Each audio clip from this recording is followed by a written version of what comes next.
Olá a todos, bem-vindos mais uma vez ao canal Tradição Católica em Foco com Dionísio Lisboa. Sejam todos bem-vindos.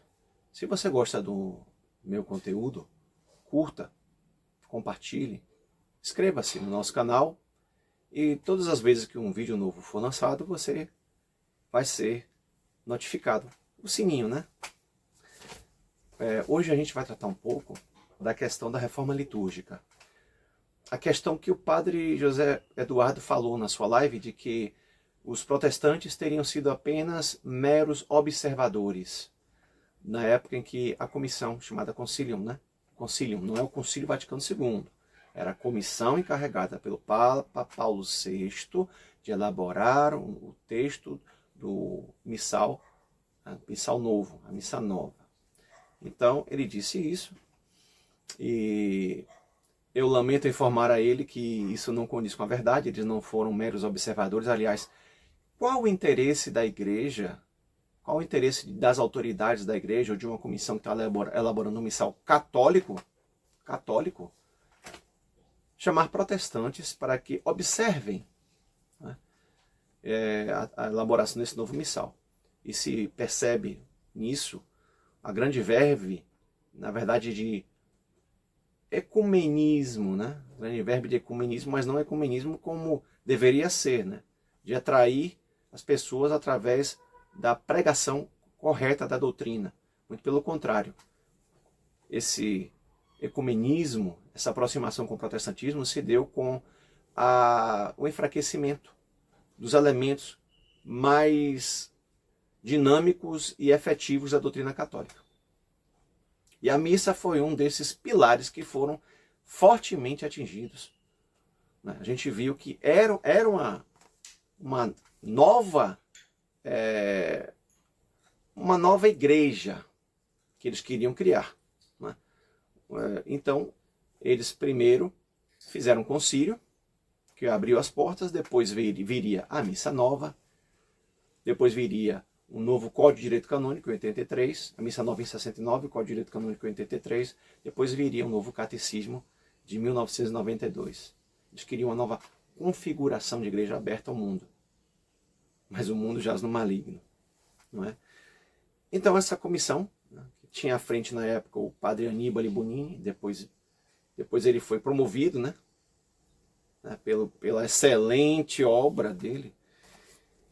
Eu acho muito esquisito como é que essa comissão convida o Conselho das Igrejas, o Conselho Mundial das Igrejas, o Conselho da Igreja Anglicana e a Federação Mundial Luterana, que indicou, todos esses organismos protestantes indicaram representantes para acompanharem os trabalhos de reforma da missa, né? E eu estou com o nome dos que participaram efetivamente como observadores. E nós sabemos que não foram, até mesmo depois a gente vai citar o que eles disseram depois que ocorreu a dita reforma. Entre os pastores que colaboraram estão Reverendo Roland C. J. Jasper, Reverendo Dr. Massey H. Shepherd Jr., Professor A. Raymond George, Pastor Frederick Wilhelm Kunnett, e Reverendo Eugene L. Brand e Pastor Max Turian, famoso Max Turian da comunidade de Taizé, protestante e profundamente ecumenista, né? Então, esses ditos observadores, que o padre José Eduardo disse que eram meros observadores, a coisa, pelo livro de Aníbal Bonini, a Reforma Litúrgica, que ele deixa subentendido ali, não houve mera observação, não. E o pior foi o que eles disseram logo depois que aconteceu a reforma. Alguns anos depois, né, muitos escreveram suas impressões, tanto da época da Reforma Litúrgica, como da época que sucedeu, né, os eventos que se sucederam. Alguns aqui que eu vou citar o que eles disseram, participaram, outros adotaram a reforma litúrgica de Paulo VI. Max Turian, que a gente falou aqui agora, Olha só o que ele fala sobre a reforma litúrgica, né? As comunidades não católicas poderão celebrar a Santa Ceia com as mesmas orações que a Igreja Católica, da nova missa de Paulo VI. Teologicamente, isto é possível. Max Turian, pastor protestante de Taizé, citado no jornal La Croix, de 30 de maio de 1969. Então, essa já começa sendo a primeira impressão, né? É muito esquisito que o rito da missa de Paulo VI, um pastor, diga que poderia ser adotado em seu culto protestante, né? Outro, Roger Schutz. Olha só o que ele fala.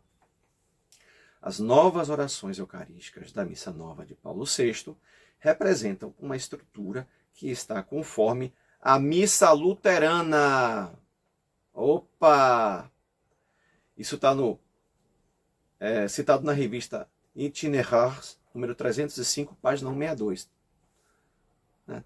Então, a gente mostra as fontes, né? Mata a cobra e mostra o pau.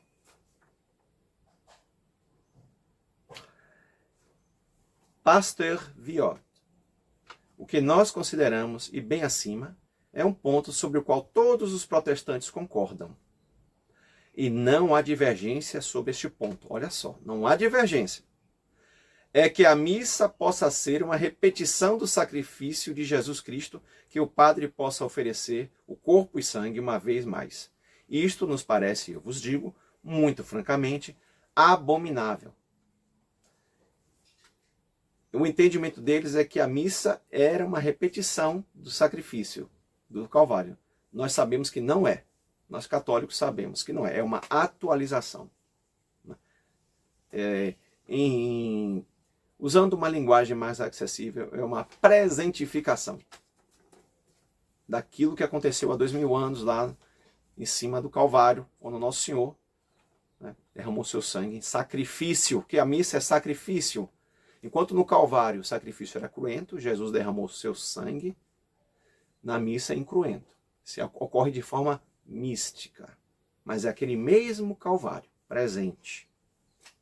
Jesus já não sofre mais, né? Jesus está na glória, mas aquele mesmo Calvário, porque Jesus, suas ações são teândricas, né? De Theos, Deus, Andros, Andricas e Andros, homem. Então, suas ações são de Deus e de homem, principalmente naquele momento em que ele se oferece ao Pai em sacrifício.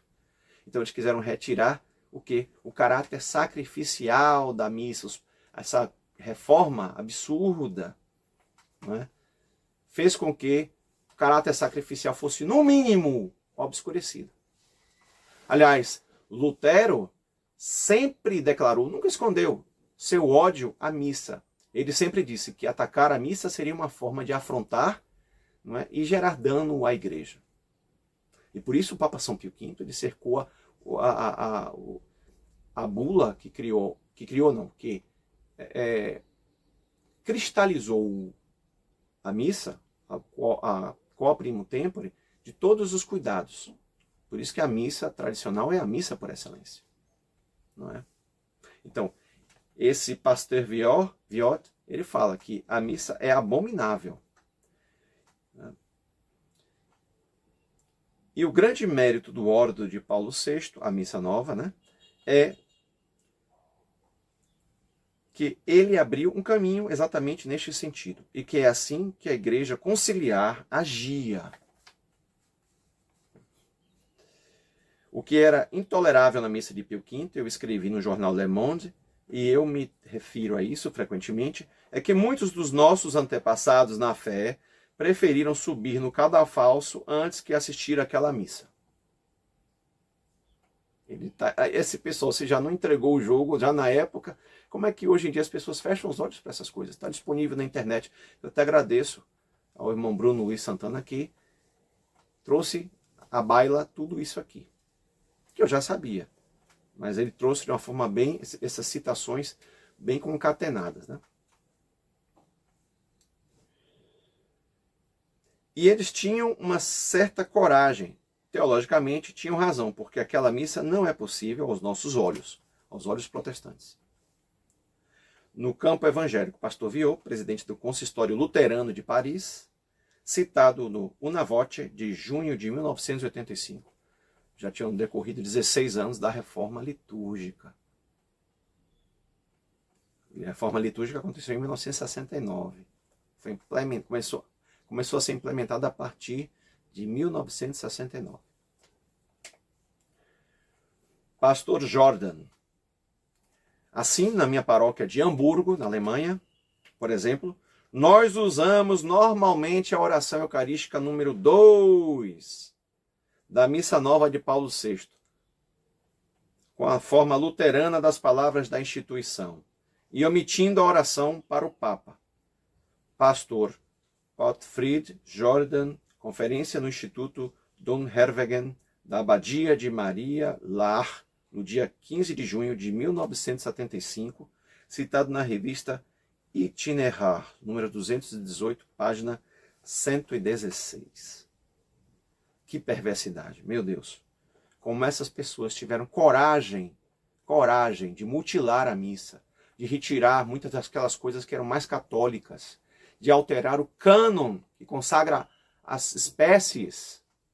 Como é possível isso? Como mudaram o ofertório de forma tão violenta, praticamente excluindo o ofertório, né, que tinha todo um caráter impetratório, sacrificial, de ação de graças, né? Foi tudo perdido, eles jogaram tudo fora. Tudo fora. Né? É lamentável. Uma revista protestante diz que as novas orações litúrgicas da Missa Nova de Paulo VI deixaram cair a falsa perspectiva de um sacrifício oferecido a Deus. Opa! Quer dizer que não há mais ali uma perspectiva de sacrifício a Deus?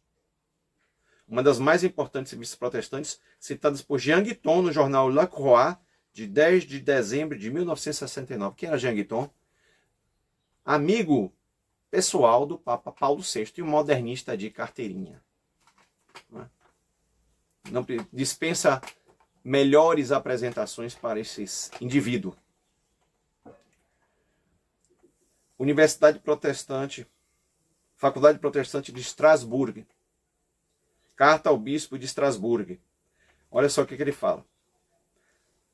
Nada na missa agora renovada por Paulo VI pode realmente desgostar o cristão evangélico. M. Sigvald, professor de dogmática na Faculdade Protestante de Estrasburgo. Um professor protestante, quer dizer, alguém que entende do assunto, da teologia protestante, né, da realização toda a estrutura do seu culto e toda a sua teologia. Ou seja, a gente não está falando de uma pessoa, um leigo. Nós não estamos falando de uma pessoa que é simplesmente um amador no assunto, uma pessoa iniciante. Não é. Não são pessoas despreparadas, mas a maldade se percebe. Então, não é? E outras coisitas mais. Depois falaremos do resto desse artigo, talvez em outro vídeo, para tratar justamente dessa questão da perversidade da reforma da missa. Né? E claro, né? O famoso estudo crítico do cardeal Ottaviani Batti. Esse estudo crítico, acho que eu coloquei em um dos meus últimos vídeos, o linkzinho, para você ter acesso a esse estudo crítico de dois grandes homens. O cardeal Ottaviani estava à frente, né, do Santo Ofício. Né? Então, não era um homem desqualificado nem despreparado. O cardeal Batti também era um grande teólogo também, um bispo fantástico. Né? E eles falam que a missa nova, o novus ordo, considerando-se os novos elementos amplamente suscetíveis a muitas interpretações diferentes que estão nela implícitos ou são tomados como certos, representa, tanto em seu todo, como nos detalhes, um surpreendente afastamento da teologia católica da missa, tal qual formulada na seção 22ª do Concílio de Trento. concílio dogmático da igreja, da época da Contra-Reforma, que visou combater o protestantismo e blindou o rito da missa de todas aquelas influências maléficas que já estavam se apresentando advindas do protestantismo. O grande sonho, né, a grande tara de Martinho Lutero, destruir a missa. Então, o Papa São Pio V, santo, um grande santo, né, um homem que enfrentou Elizabeth II, a rainha da Inglaterra, né, feiticeira, assassina de sua prima, Mary Stuart, né, e protestante. Né. E realmente, isso aqui nos deixa muito inquietos, no mínimo. Então, para aqueles que mandaram cartas, cartas via e-mail, correspondência via e-mail, ou mandaram já algumas coisas no próprio YouTube, algumas mensagens, eu vou até responder algumas dessas perguntas que mandaram para mim, algumas considerações que merecem ser respondidas e citadas aqui, né? Então, eu queria, em primeiro lugar, houve uma pergunta do Felipe, ele pergunta por que nós não lutamos para converter os padres conciliares à tradição? Mais do que já lutamos, talvez Deus nos exija mais, né?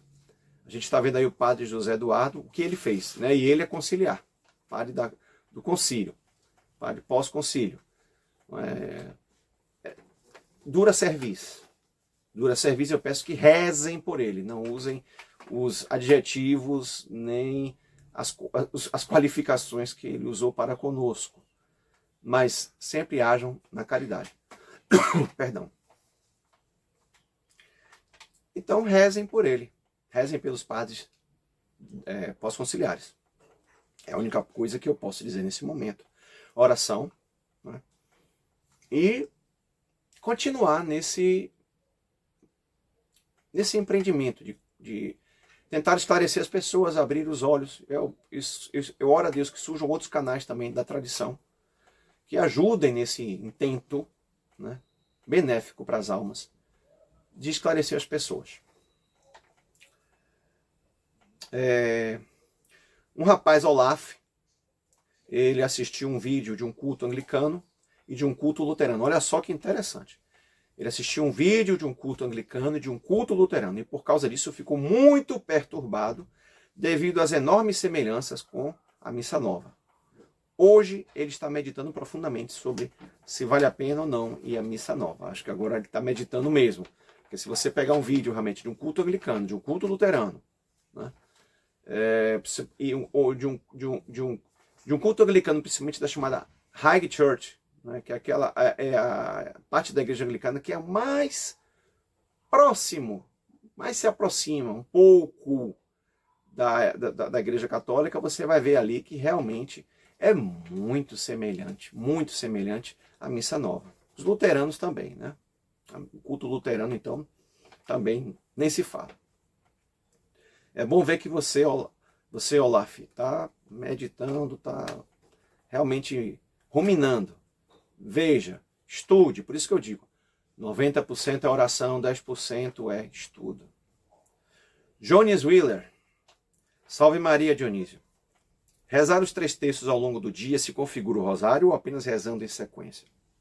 Bem, Nossa Senhora quer que rezemos o rosário. Quando ela fala nas mensagens de Fátima em terço, o terço se entende lá em Portugal como o rosário.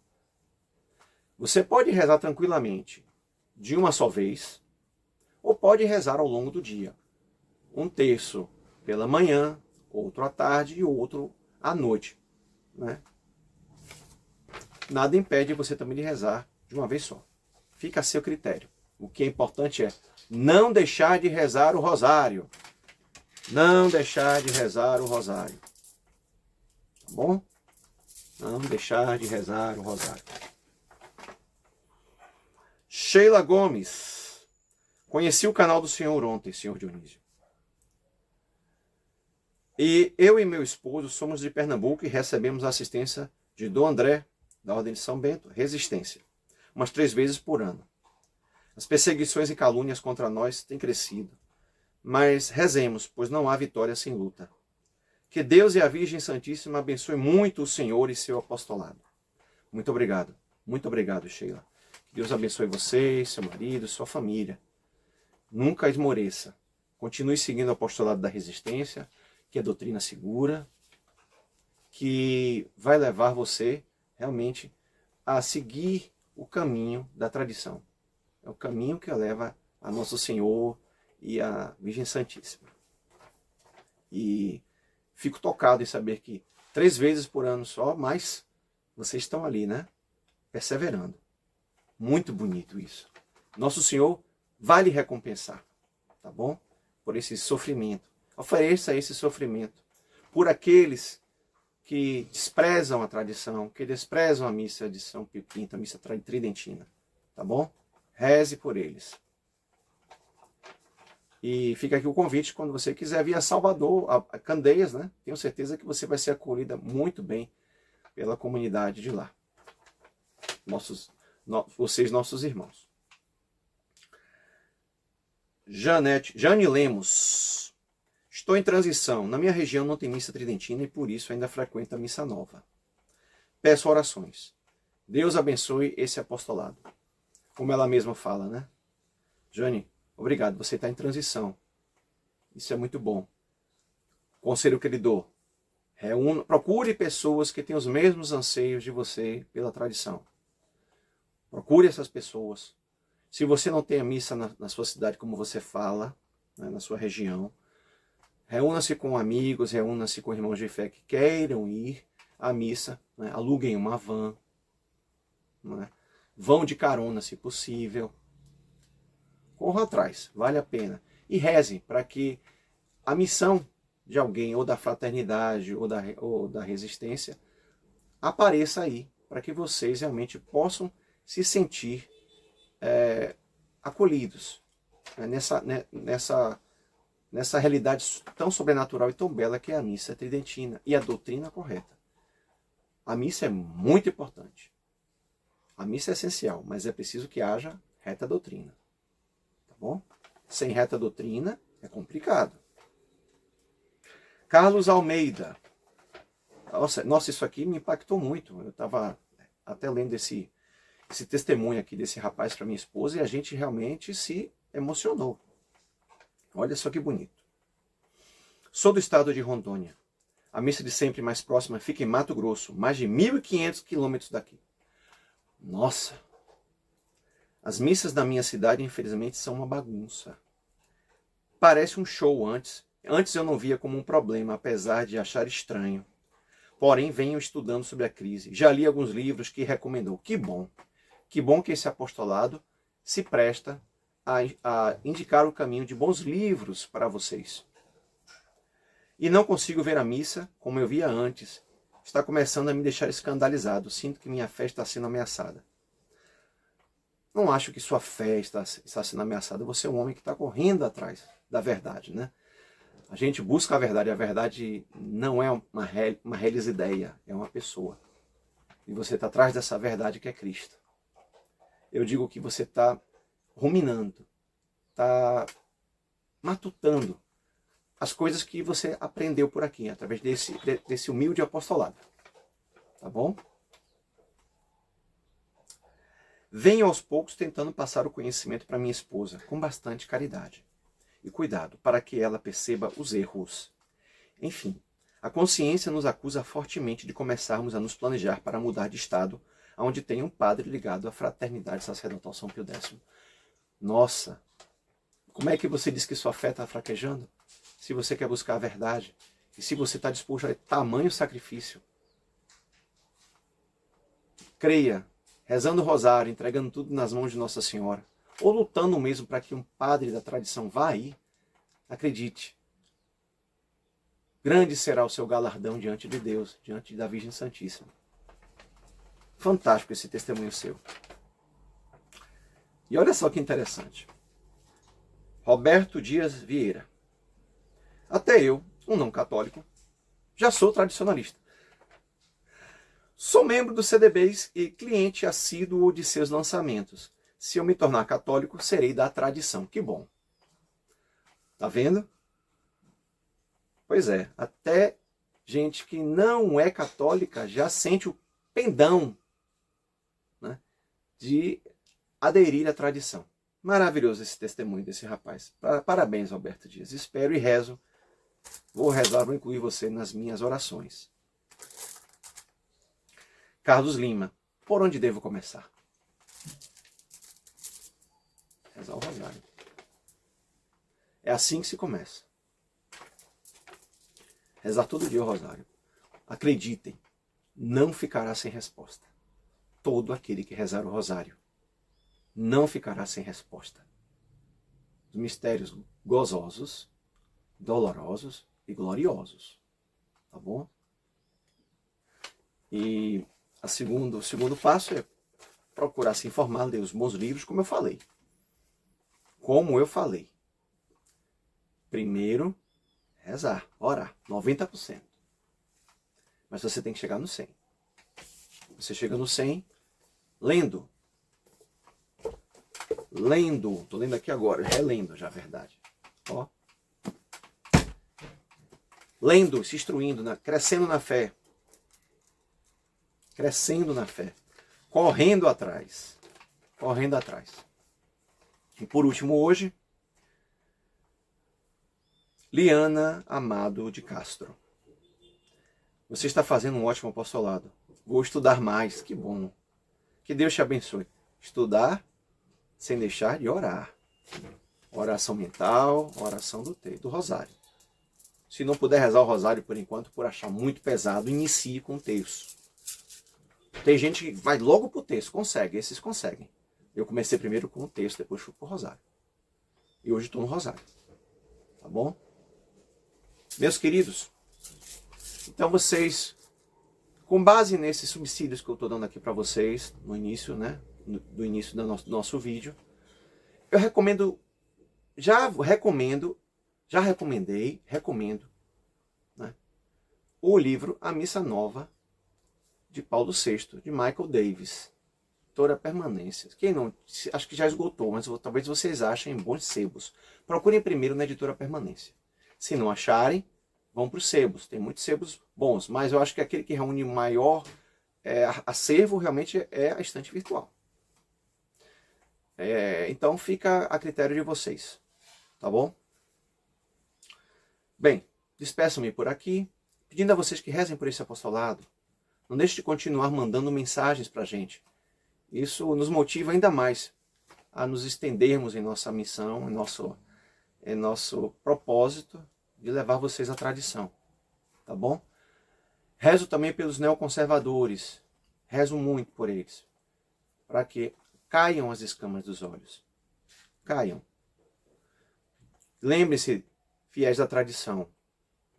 Sempre agir em relação a eles de uma forma firme, mas sem nunca faltar com a misericórdia. Deixe que eles nos caluniem, nos insultem. Nunca isso deve partir de nós. Quer seja você um frequentador da fraternidade, seja um frequentador da resistência. Tá bom? Despeço-me por aqui.